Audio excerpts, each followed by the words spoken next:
This is the Bureau of Indian Standards located at Manak Bhavan in Delhi.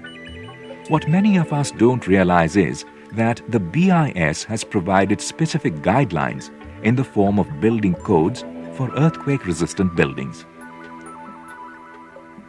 For low-strength masonry construction, BIS guidelines 13823/1993 can be followed.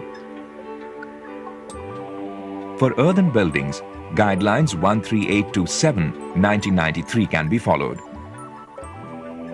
For multi-storied construction, BIS code number 4561893 and 4326-13920 should be followed. But unfortunately, many builders are neither aware of these codes and guidelines nor obliged by law to follow them.